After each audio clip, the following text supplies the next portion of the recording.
serba, obrolan serba ada, selalu ada untukmu.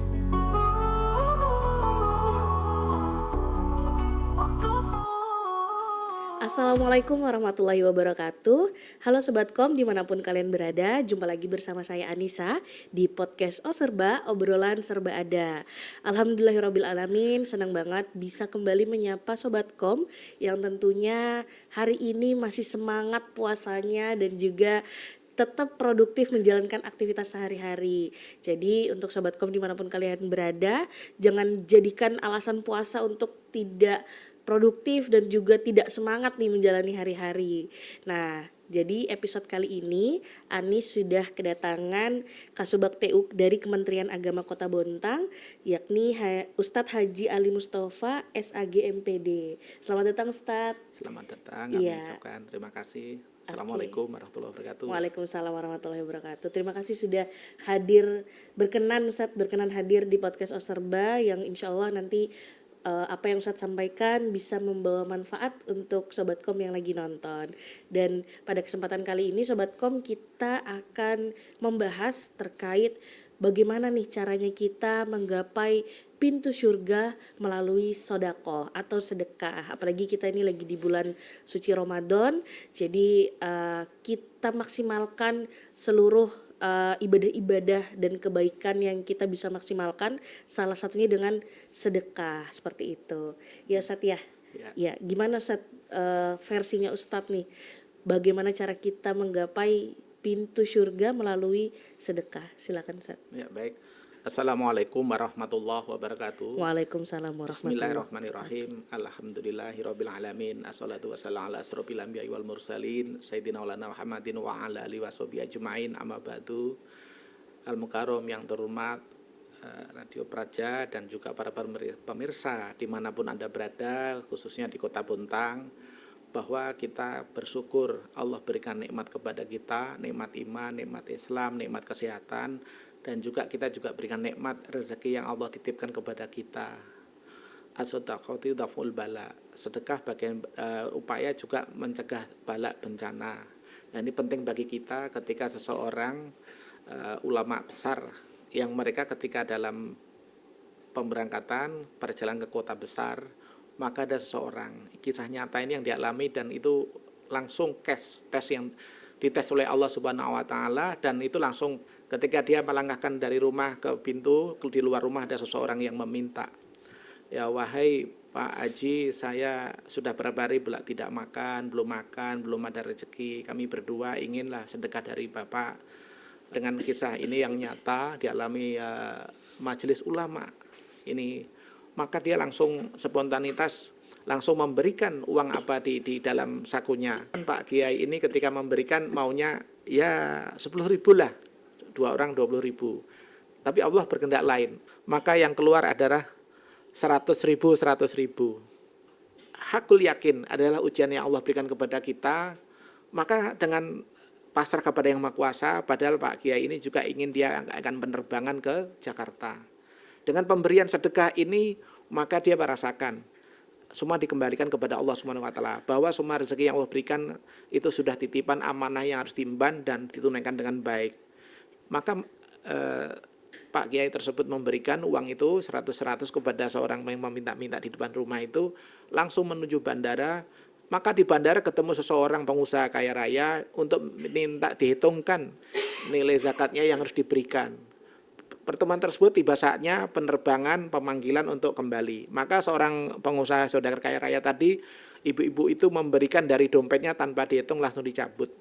Maka langsung diberikannya. Sungguh alangkah terkejutnya ketika Pak Kiai itu langsung di bandara, langsung di pesawat dibukanya amplop yang cukup besar. Dia bersedekah 200.000, maka yang digantikan oleh Allah spontanitas dalam hitungan durasi hanya berapa jam saja dia mendapatkan 2 juta. Ini bukti bahwa kita diuji oleh Allah Subhanahu wa taala bagaimana harta yang kita miliki itu bisa mampu tidak bersedekahkan kepada orang lain. Ini yang diberikan oleh Allah atas rezeki yang Allah berikan kepada kita. Betapa pentingnya kita untuk empati. Kita perlu betapa pedulinya kepada lingkungan. bahwa iman seseorang tidaklah sempurna ketika tidak ada empati, kemampuan untuk kepada tetangga ya sekitar kita yang mereka memerlukan uluran tangan, bantuan dan kita. Maka untuk itu kita sebagai orang Islam maka harus ada beriringan. Ketika sholat ada iringan zakat, ketika sholat kita diiringi dengan sabar, ketika kita sholat ada iringan amalan-amalan lain yang menyertai semua ini, yang itu akan menuju kepada Allah Subhanahu wa Ta'ala. Banyak bagi kita yang kadang-kadang ketika bagaimana Qarun orang kaya raya, tapi karena dia tidak ingat siapa yang mengkayakan Qarun tersebut, akhirnya oleh Allah ketika diujikan tersebut dia tidak sabar, tidak mampu. Akhirnya dia terkubur bersama harta yang banyak itu. Nah, ini bukti bahwa ketika seseorang yang lalai diuji oleh Allah Subhanahu wa Ta'ala. Ketika seseorang sahabat Rasulullah sholat, Rasulullah SAW, Nabi kita Muhammad ketika sedang sholat itu ada sahabatnya begitu salam langsung pergi. Wahai Rasulullah, saya setelah salam pergi. Kenapa engkau seperti ini? Karena di rumah saya itu istri saya tidak berpakaian, saya harus ganti tapih, itu satu-satunya kami gantian sama istri. Maka dengan terenyuh Nabi kita Muhammad SAW memberikan modal, ini saya belikan modal untuk 2 ekor ternak, silakan mengembala setelah ibadah sholat. Maka sahabat Nabi tersebut saat labah tadi itu langsung diberikannya modal 2 pasang, satu pasang 2 ekor, 1 pasang laki dan perempuan. Dengan izin Allah doanya Nabi kita Muhammad SAW beranak pinak. Bahkan kambing tersebut berpuluh ekor, ratus ekor, dan ratusan ekor. Pada saatnya Rasulullah mencari gimana sahabat kita saat labah kok tidak ada beritanya. Sahabatnya menyampaikan bahwa dia sudah saudara kaya raya, akan tetapi dia lupa amanah. Dia harus mengeluarkan zakatnya, dia mengeluarkan domba atau peternaknya sudah apabila haul dan nisabnya per tahun diberikan. Akan tetapi dia akhirnya melupakan, melalaikan, bahkan dia angkuh dan sombong. Ketika sahabat Nabi Abu Bakar, Umar, Utsman, Ali pun mengingatkan, tidak mau, ngapain saya membayar zakat melalui ternak kami, ini kan usaha kami, kerjuang kami.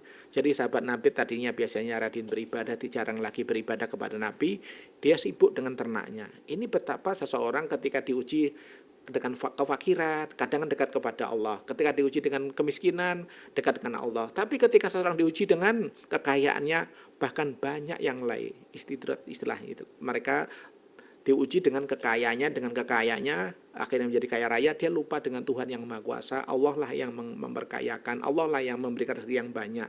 Ini penting bagi kita, betapa kita penting ingat sekali. Innamal mu'minun ladina idza dzukirallahu wajilat qulubuhum wa idza tuliyat 'alaihim ayatun zadat imanan wa 'ala rabbihim yatawakkalun. Orang-orang mukmin itu selalu ingat berzikir kepada Allah.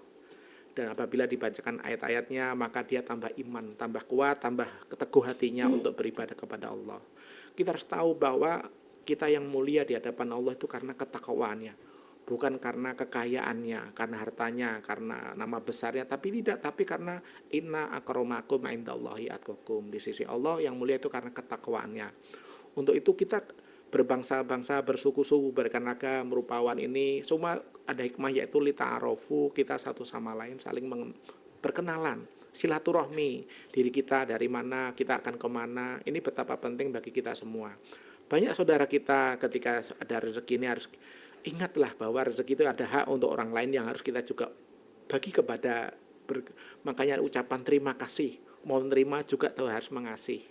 Ini kita apresiasi kepada Basnas Kota Bontang yang sukses mengelola terkait masalah zakat. Sekarang luar biasa kesadaran umat Islam khususnya ASN. Sekarang di zaman saya dulu kurang pernah ngurus dulu, kurang lebih 1 M lebih, sekarang bisa sampai 7 miliar. Kita perlu ketahui bahwa pengembangan Basnas Kota Bontang juga perlu ada pengumpulan, ada pengembangan, ada pendistribusian, dan juga ada pendayagunaan. Harapan kini dengan sekarang Zmat juga sudah luar biasa maju, kita menopang bisa membantu UMKM terutama para fakir miskin yang mereka memberikan permodalan. Dan kajian ini sekarang akan dikembangkan lagi, bisa terkait masalah bedah rumah, memberikan modal usaha fakir miskin, sehingga harapannya para fakir miskin itu diberikan permodalan dan keterampilan skill. Dia tidak lagi ketergantungan dengan orang kaya, tapi bisa mandiri. Dia akhirnya berubah dari fakir miskin menjadi orang kaya, jadi agnia. Ini pentingnya kita untuk selalu kerja keras, kerja cerdas, kerja ikhlas. Kita bersyukur kita mendapatkan dengan pemimpin-pemimpin ke depan, dengan sekarang ini pemimpin kita yang punya perhatian, Bunda Neni yang punya kepekaan, punya kepedulian, punya perhatian dengan lembaga Basnas. Kita juga ucapkan terima kasih dengan wali kota sebelumnya Pak Basri Rasa yang punya komitmen juga setelah membangunkan sekretariat Basnas Kota Bontang. Kami dari Kementerian Agama Kota Bontang memberikan apresiasi wali kota semua terbaik, yang terbagus, putra Kota Bontang, putra daerah yang mereka memimpin amanat untuk membangun Kota Bontang, terutama di lembaga zakat. Kami juga perlu sekali kami nyampaikan yang tadinya kita mengikuti juga rakor terkait masalah pendidikan ini betapa penting dengan edaran wali kota Perwali nomor 8 2008 itu terkait masalah wajib belajar yang waktunya 19 ya jam 7 malam sampai jam 21. Nah, itu harus ditaati juga bagi kita untuk dalam hal peningkatan SDM, peningkatan kualitas mutu pendidikan kita. Tolong gunakan waktu sebaik-baiknya itu untuk belajar. Kalau seandainya dia belajar di luar pun harus gunakan itu dengan baik dan bagus. Syukur ada surat tugas dari madrasah atau sekolahnya terkait masalah pendidikan. Nah, ini penting juga, dan OBZ yang ada di sekolah-sekolah perlu dikembangkan, unit pengumpul zakat di sekolah-sekolah, dan juga OBZ unit pengumpul zakat di masjid musola itu juga perlu ditingkatkan, yang itu nanti dilaporkan, sebagian juga di Basnas, sebagian mereka kelola sendiri. Harapannya presentasinya itu bisa diatur, kemudian ini membantu dalam rangka peningkatan pendidikan, peningkatan ekonomi, peningkatan sosial, peningkatan apabila terjadi wabah, bencana, itu bisa membantu kontribusi kepada mereka semua. Semoga kita ini orang yang beruntung ya, Allah jadikan kita khalaqal insana fi ahsani taqwim, manusia yang bagus, sempurna.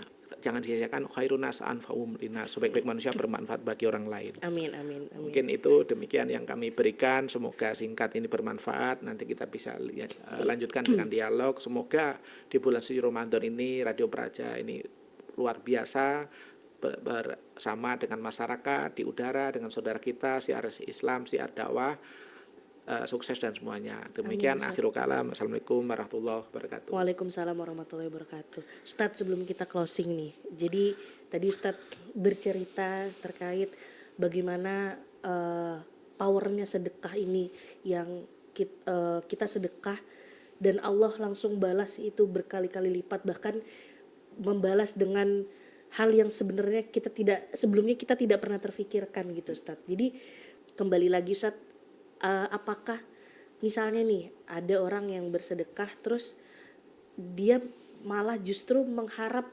imbalan atau mengharap karena udah tahu nih pahala sedekah. Nah, tapi dia berharap nih, semoga nanti Allah ganti dengan berlipat-lipat ganda gitu. Maksudnya dia terlalu mengharapkan imbalan itu. Nah, apakah itu mengurangi pahala sedekahnya atau bagaimana Ustadz hukumnya?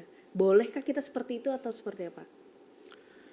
Jadi kita tingkatan seseorang memang berbeda-beda, tapi yang utama dulu harus diniatkan diri kita tuh yang ikhlas, tulus ikhlas. Itu kalau orangnya jadi namanya orangnya itu mukhlis.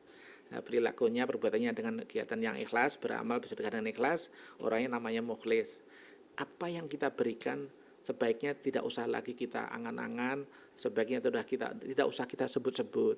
Makanya kita di masjid, di musola, kita diumumkan bantuan sedekah dari hamba Allah. Itu lebih bagus daripada disebut nama orangnya. Sama, sebaiknya begitu. Biarlah ini adalah kehendak Allah Subhanahu wa taala. Jadi ketika bagaimana Presiden kita Gus Dur pernah juga dia berceramah di Surabaya. Dalam perjalanannya Gus Dur tersebut melihat seorang yang menjual durian. Gus Dur tahu karena beliau seorang aulia lah ya, Allah berikan kelebihan dengan pas pampres dari Surabaya menuju Malang. Di Malang tersebut menemui seorang ibu-ibu penjual durian tersebut, anaknya yang ada di rumah sakit dioperasi tidak bisa pulang ke rumah karena belum bayar, kurang lebih 10 juta. Akan tetapi dengan izin Allah, Gus Dur terbuka hatinya dan melihat perilaku dari ibu itu gelisah. Kenapa ibu gelisah?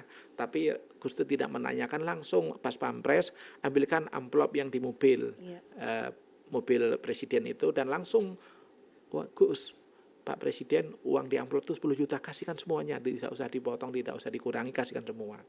Apa yang terjadi? Ibu itu langsung sujud syukur di lantai dan bersyukur kepada Allah dan berdoa, ayo nak kita pulang hari ini, uang sudah cukup ini, dan langsung ibu itu bergegas ke rumah sakit menebus anaknya yang beroperasi. Dan ini banyak akhirnya juga Gus Dur mendapatkan bantuan pertolongan, banyak Gus Dur mendapatkan bantuan dari luar negeri maupun dari dalam negeri. Sebetulnya Gus Dur ini tidak mau menerima, tapi diberikan kepada orang lain. Masya Allah. Gus Dur seperti itu, dan beliau kita bangga guru bangsa yang toleran dan menolong. Masya Allah. Ini hikmah dari beberapa kisah nyata yang kami sampaikan ini, betul mudahan pemirsa, pendengar bisa ngambil hikmah betapa hakul yakin dan harus ikhlas apa yang diberikan. Masya Allah, iya. Jadi memang banyak sekali Ustadz ya di luar sana contoh-contoh cerita yang bisa kita kutip kembali untuk dijadikan contoh dan juga kita bisa ikuti jalannya untuk bisa menggapai keberkahan dengan bersedekah ya. Jadi kita bisa terhindar dari macam bala dan juga kesusahan-kesusahan lainnya yang kita kira tadi sebenarnya nggak bisa nih, ternyata bisa karena kita ya tadi keutamaan sedekah, apalagi nih sekarang bulan suci Ramadan ya Ustadz ya.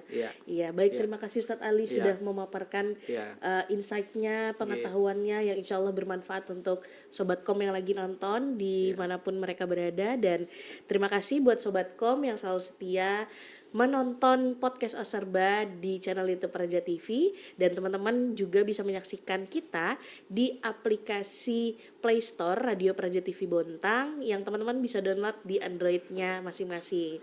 Dan saya Anissa, sampai jumpa. Wassalamualaikum warahmatullahi wabarakatuh. Waalaikumsalam warahmatullahi wabarakatuh. serba obrolan serbada selalu ada untukmu.